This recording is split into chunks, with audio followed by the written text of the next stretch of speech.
So in 2008, I was diagnosed with cancer, and it was by chance. I was at the doctor and I met this woman. I like to call her my angel because, it was just kind of serendipitous that this woman was my age, had been diagnosed a year prior with breast cancer. And I wanted a way. She helped me so much by answering questions that nobody else could. And I wanted to be able to help others. And so, being in a digital agency, I thought, well, someone kind of challenged me and said, why don't you, create a blog and share your story? Because I was repeating it often, several times. And so I said, you know what, we're an agency. I think we can do better than just share my story. This woman right here helped me start a preeminent award-winning digital agency. And she was also at Web.10 and Web.20, one of the strongest UX designers and developers, which launched many, many brands. So her saying sheepishly, oh, I thought maybe let me do this. It's let me do this as somebody who's a consummate professional who understands technology and understands human behavior. And so when Mylette was battling cancer and she had met this woman, I challenged her, being the moron that I am, said, hey, you should do a blog. And she said, no, I should do something much bigger than a blog. And she came back to me with our creative director at that point and said, we should build something that's Facebook meets Meetup, meets Match, meets Huffington Post, so that the next person going through cancer would be able to connect with another angel, another human being, to change the trajectory of their care. And she's the co-founder of Squeaky, which is the agency we still own. And we said, why not?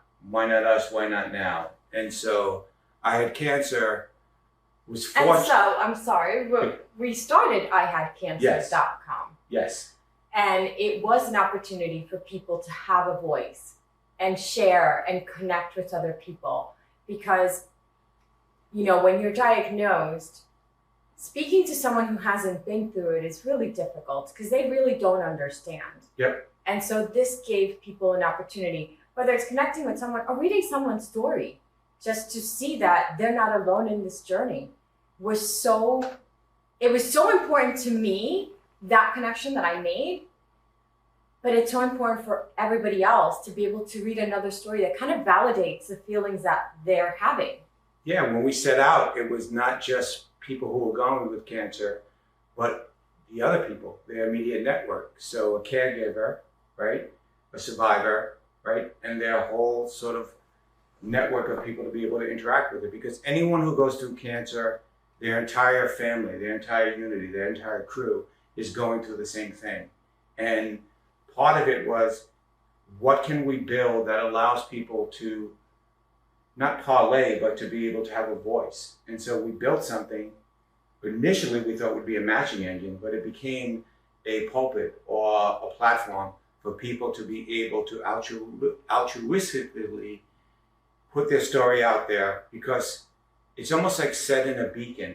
And hopefully nobody ever needs that beacon. But if somebody did, your experience or my experience or the next person's experience can pay dividends to the next person to hopefully make their journey that much easier. And that's what we set out to do. And now you have an actual personal experience with cancer as well. Yeah, I have multiple experiences. So what's really interesting about IHadCancer is, let me just back up for a second. My leg gets diagnosed with cancer at the same time that my best friend's wife was battling cancer, and my father-in-law was losing his battle with cancer. So it was a really crazy time. And this is not about me, it's just about any experience of anybody who's going through cancer. But for me specifically, I had one of my business partner, one of my close friends, battling cancer. I had my best friend's wife losing her battle with cancer, and I had my father-in-law losing his battle to cancer. On a personal level, I never worried about my leg.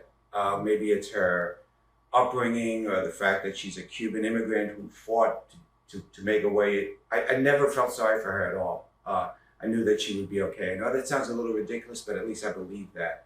my father-in-law and my friend Tanya, my father-in-law Paul and my friend Tanya, were really sort of towards the spiral end of their lives. And after those experiences, we had hospice at home for my father-in-law.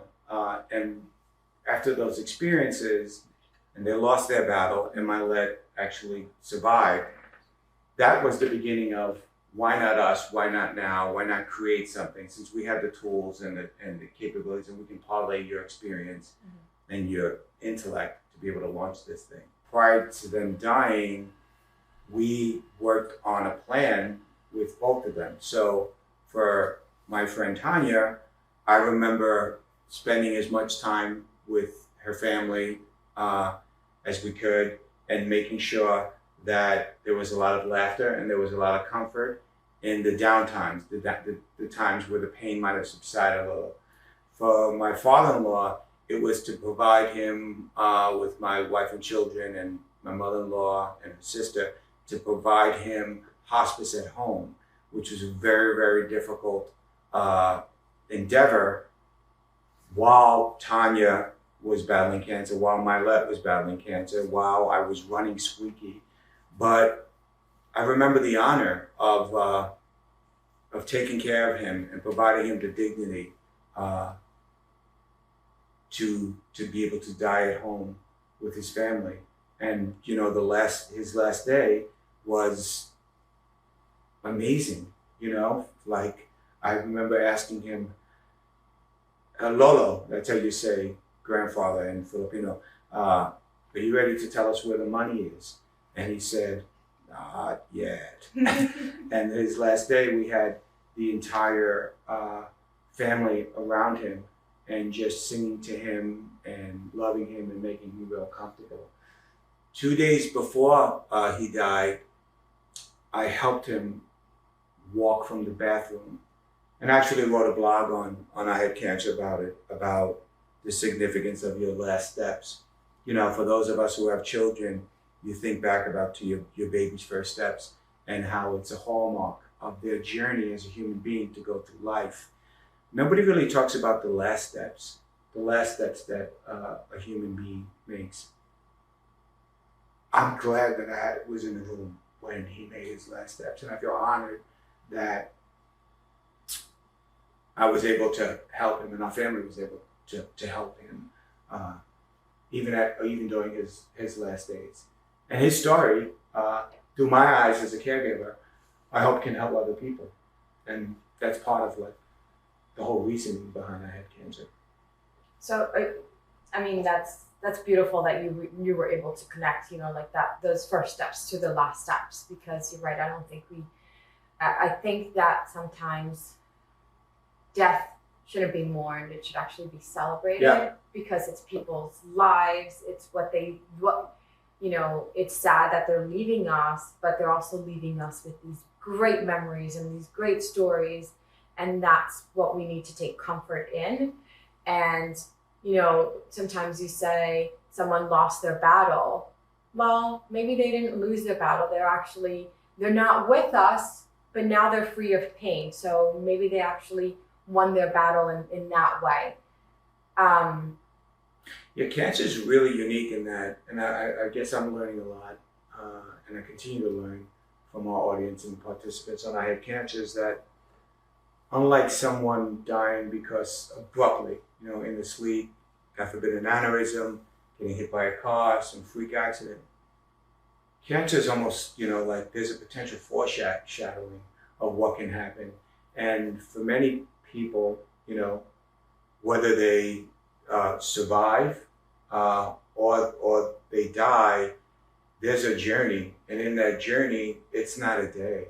It's weeks or months, or in fact, sometimes years.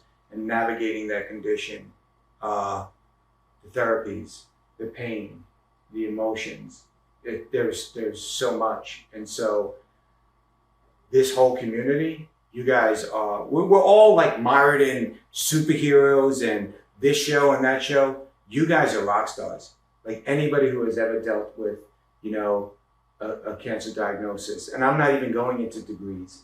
You know, someone who died because of cancer or someone who has stage 1, There's not a good cancer, or it's every one of you is a rock star because your mortality is challenged, and how you interact with the world and your network and your family and your friends and your loved ones really is something I'm fortunate that I haven't had to go through on a personal level. I haven't been diagnosed, but as we know, I think it's 1 in 2 men, 1 in 3 women, or the reverse, will have a cancer diagnosis during their lifetime. So you guys are amazing. Yeah, I do want to add in that although Anthony did not think, didn't really worry about me, he did make sure that he put me in like a set mind frame, I guess, and, kind of reminded me several times that you could die. You could die. Yeah, oh my God, like you could I'm die. So that she could die, but I was stating the obvious, and it was 2 people losing their life, and there's a potential that you could have. Right, and yeah, the thought definitely crossed my mind, and it was something that I had to like shove away immediately. That's actually part of the reason it became IHadCancer, because you kept telling me that several times, and I was getting so mad. I was like, you had cancer. I had cancer. Yes. Had. The minute I was diagnosed, they say the minute you're diagnosed, you're actually a survivor. And so I felt that the minute I was diagnosed, I was like, I had cancer. And that's what allowed me to continue down my path, my journey to get to where I am today. I think that's an important distinction. And I apologize to you in front of all these people for saying that you could have died. But you had the courage and the strength to say, I had cancer. I'm going to switch. I'm going to turn that switch. And it's all about what I'm going to do to get better, to think positively, right? And positivity is important, but it's not everything.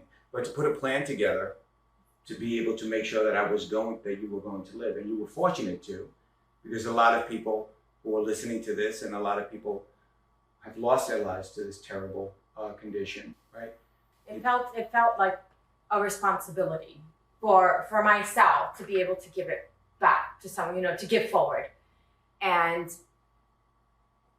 if I'm, like you're saying, why not us and why not now? If we're not doing it, yeah, there are other people that do other things, other really great things, other organizations and everything.